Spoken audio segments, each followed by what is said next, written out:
Hello friends, welcome to our channel GK with Vishal. तो कैसे हो आप? आई होप आप अच्छे होंगे और आपकी पढ़ाई भी अच्छी चल रही होगी। वीडियो को स्टार्ट करने से पहले मेरी आपसे रिक्वेस्ट है, आप इस चैनल पर नए हैं तो चैनल को सब्सक्राइब करें, बेल आइकन दबाएं। अगर आपको वीडियो अच्छा लगे तो वीडियो को लाइक करें, वीडियो पे कमेंट करके बताएं वीडियो कैसा लगा और वीडियो को ज़्यादा से ज़्यादा शेयर करें। मेरा नाम है विशाल चौधरी।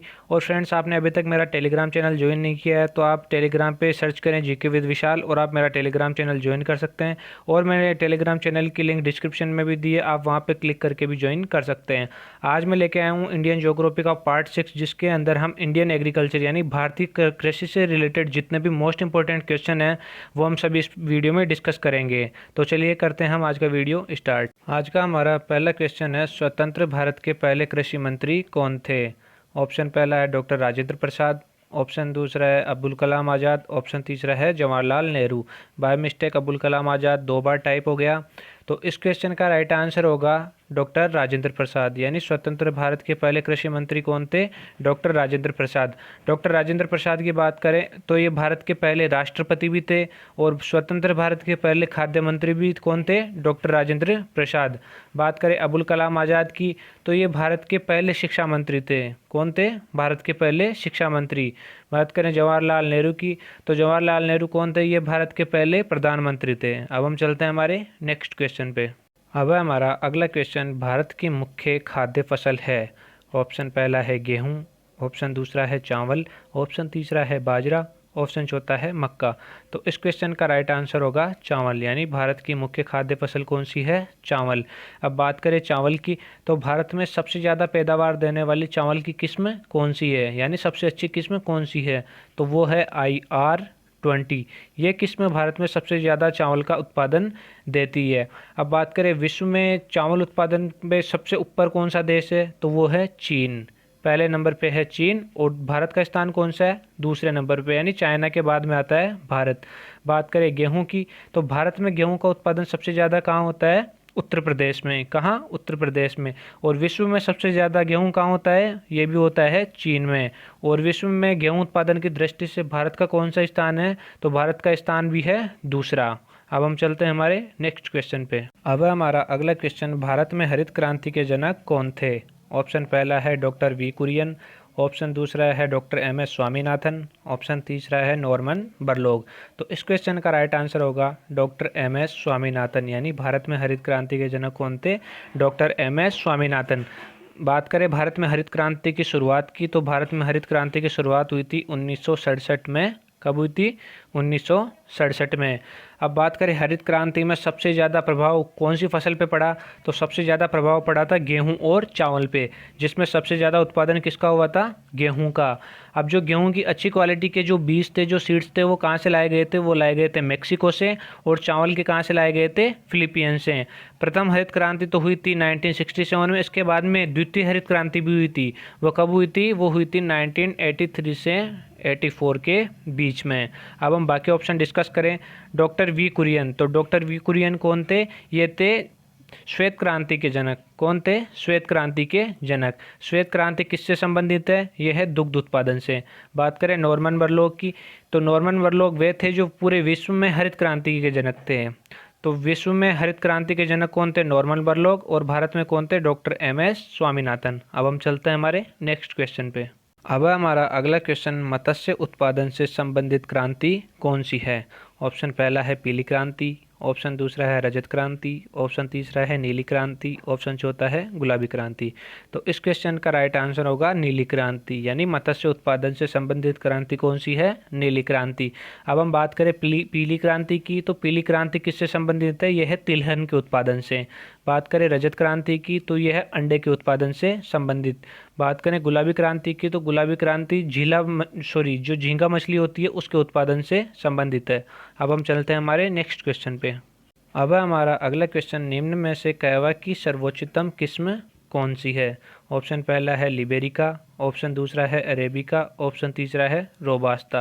तो इस क्वेश्चन का राइट आंसर होगा अरेबिका, यानी अरेबिका किस्म जो कॉफ़ी की है वो सबसे बेस्ट होती है। अब बात करें कॉफ़ी उत्पादन में सबसे नंबर 1 देश कौन सा है, यानी सबसे ज़्यादा कॉफ़ी कहाँ होती है? वो होती है ब्राज़ील में। बात करें भारत की कि भारत में सबसे ज़्यादा कॉफ़ी कहाँ होती है तो भारत में कहाँ होती है? कर्नाटक में। कहाँ? कर्नाटक में। और कर्नाटक में सबसे ज़्यादा सुपारी भी होती है। अब हम चलते हैं हमारे नेक्स्ट क्वेश्चन पे। अब हमारा अगला क्वेश्चन, सेरीकल्चर का संबंध किससे है? ऑप्शन पहला है मधुमक्खी पालन से, ऑप्शन दूसरा है मत्स्य पालन से, ऑप्शन तीसरा है रेशम कीट पालन से, ऑप्शन चौथा है फलों के उत्पादन से। तो इस क्वेश्चन का राइट आंसर होगा रेशम कीट पालन से, यानी सेरीकल्चर किसे कहते हैं? रेशम कीट पालन को कहते हैं सेरीकल्चर। बात करें मधुमक्खी पालन से, तो मधुमक्खी का जो पालन किया जाता है उसको क्या कहते हैं? एपीकल्चर। क्या कहते हैं? एपीकल्चर। बात करें मत्स्य पालन को क्या कहा जाता है? पीसीकल्चर। क्या कहते हैं? पीसीकल्चर।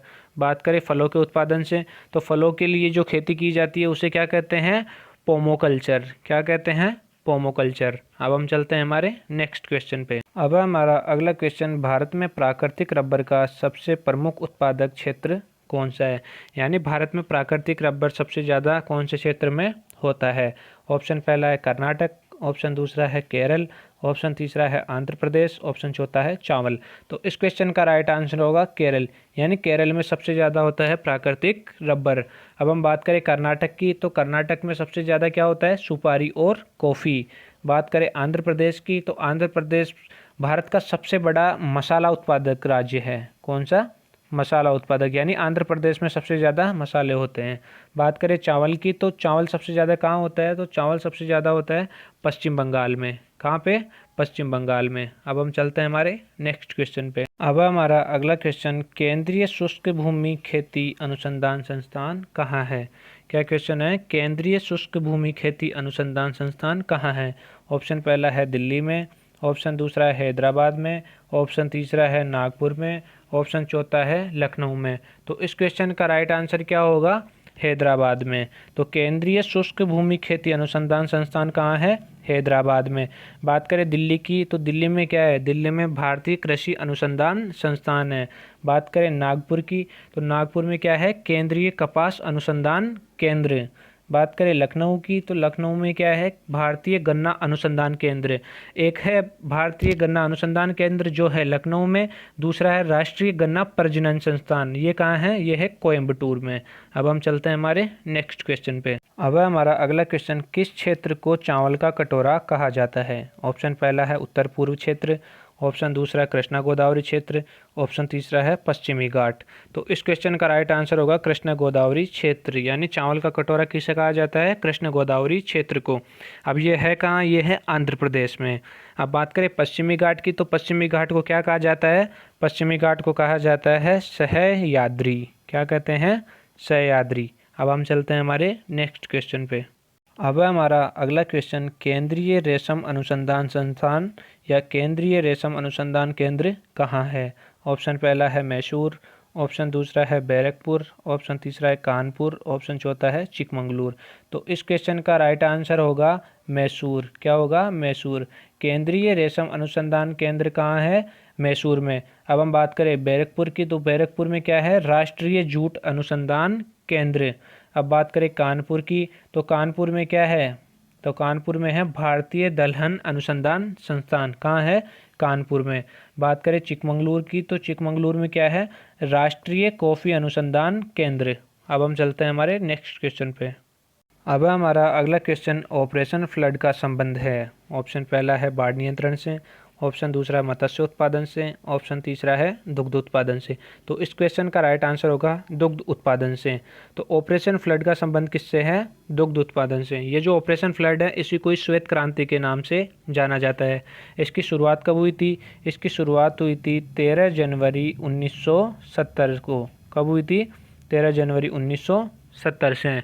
अब ये ऑपरेशन फ्लड क्यों चला गया था? ये भारत में जो दुग्ध का उत्पादन होता है उसको बढ़ाने के लिए चलाया गया था। ऑपरेशन फ्लड या श्वेत क्रांति के जनक कौन माने जाते हैं? वो माने जाते हैं डॉक्टर वी कुरियन। अब हम चलते हैं हमारे नेक्स्ट क्वेश्चन पे। अब हमारा अगला क्वेश्चन, भारतीय कृषि अनुसंधान परिषद की स्थापना कब हुई थी? ऑप्शन पहला 1928 में, ऑप्शन दूसरा 1929 में, ऑप्शन तीसरा 1930 में, ऑप्शन चौथा है 1905 में। तो इस क्वेश्चन का राइट आंसर होगा 1930 में, यानी 23 मई 1929 को भारतीय कृषि अनुसंधान परिषद की स्थापना हुई थी। अब भारतीय कृषि अनुसंधान परिषद को क्या कहते हैं? इसको कहा जाता है ICAR। ICAR, क्या कहते हैं ICAR। इसकी फुल फॉर्म क्या होती है? इसकी फुल फॉर्म होती है Indian council of agriculture research. क्या होती है? Indian council of agriculture research. इसका हेडक्वार्टर कहाँ है? इसका हेडक्वार्टर है न्यू दिल्ली में। अब हम चलते हैं हमारे नेक्स्ट क्वेश्चन पे। अब हमारा अगला क्वेश्चन, विश्व में तंबाकू का सबसे बड़ा उत्पादक देश कौन सा है? ऑप्शन पहला है बांग्लादेश, ऑप्शन दूसरा है चीन, ऑप्शन तीसरा है थाईलैंड, ऑप्शन चौथा है भारत। तो इस क्वेश्चन का राइट आंसर होगा चीन। यानी विश्व में सबसे ज़्यादा तंबाकू का सबसे बड़ा उत्पादक देश कौन सा है? वो है चीन। चीन उत्पादक देश भी है और उपभोक्ता देश भी है। चीन की राजधानी क्या है? बीजिंग। चीन की करेंसी क्या है? रेनमिनबी। बात करें बांग्लादेश की, तो बांग्लादेश में सबसे ज़्यादा किस चीज़ का उत्पादन होता है? बांग्लादेश में सबसे ज़्यादा उत्पादन होता है जूट का। बात करें थाईलैंड की, थाईलैंड में सबसे ज़्यादा किसका उत्पादन होता है? रबर का। बात करें भारत की, तो भारत में सबसे ज़्यादा किसका उत्पादन होता है? काली मिर्ची का, काजू का, आम, केला, हल्दी, इन सब का सबसे ज़्यादा उत्पादन होता है भारत में। अब हम चलते हैं हमारे नेक्स्ट क्वेश्चन पे। अब हमारा अगला क्वेश्चन कृषि विषय है, यानी कृषि कौन सी सूची का विषय है? राज्य सूची का, संघ सूची का, समवर्ती सूची का। तो इस क्वेश्चन का राइट आंसर होगा राज्य सूची का। ये कौन सी अनुसूची में बताया गया है? 7वीं अनुसूची में बताया गया है कि कृषि राज्य सूची का विषय है। अब राज्य सूची में कृषि के अलावा और कौन कौन सी चीज़ों को सम्मिलित किया गया है? तो वो है राज्य की पुलिस, जैसे Rajasthan police, Gujarat police, Delhi police, इस तरीके से। और जो जिला अस्पताल, सड़क, वन, इन सबको किस में जोड़ा गया है? राज्य सूची में। बात करें संघ सूची की, तो संघ सूची के विषय कौन कौन से हैं? सेना, रेल, डाक, संचार, जो भारत की करेंसी होती है वो, रिजर्व बैंक ऑफ इंडिया, और भारत की जो जनगणना होती है वो किसका विषय है? संघ सूची का। बात करें समवर्ती सूची का, तो समवर्ती सूची में किस किस को जोड़ा गया है? एजुकेशन को, कारखानों को, जो मीडिया है, समाचार पत्र हैं इनको, और जो परिवार नियोजन से रिलेटेड जो भी ऑर्गेनाइजेशन हैं और जो भी संस्थाएं हैं उनको। अब हम चलते हैं हमारे नेक्स्ट क्वेश्चन पे। अब है हमारा आज का लास्ट क्वेश्चन, केंद्रीय मृदा संरक्षण बोर्ड का गठन कब किया गया था? ऑप्शन पहला है 1953 में, ऑप्शन दूसरा है 1955 में, ऑप्शन तीसरा 1957 में, ऑप्शन चौथा है 1950 में। तो इस क्वेश्चन का राइट आंसर होगा 1953 में। यानी भारतीय मृदा संरक्षण बोर्ड का गठन कब किया गया? 1953 में। ये क्यों किया गया था? ये जो मृदा अपरदन होती है, मृदा का जो कटाव होता है, उसके जो भी नेगेटिव इफेक्ट, जो भी दुष्परिणाम होते हैं, उनको नियंत्रण करने हेतु केंद्रीय मृदा संरक्षण बोर्ड का गठन किया गया था। तो ये थे आज के most important questions. Thank you so much guys for watching my video. I hope आपको वीडियो अच्छा लगा होगा। अगर आपको वीडियो अच्छा लगा तो वीडियो को लाइक करें, वीडियो पे कमेंट करके बताएं कैसा लगा, वीडियो को ज़्यादा से ज़्यादा शेयर करें। ये जो मेरे क्वेश्चन सीरीज है, ये सभी क्वेश्चन सभी एग्जाम्स के लिए सबसे ज़्यादा इंपॉर्टेंट है। आप इनके शॉर्ट्स नोट्स भी बना सकते हैं, जो आपको एग्जाम टाइम में रिविजन के लिए बेस्ट रहेंगे। Thank you so much again. God bless you all.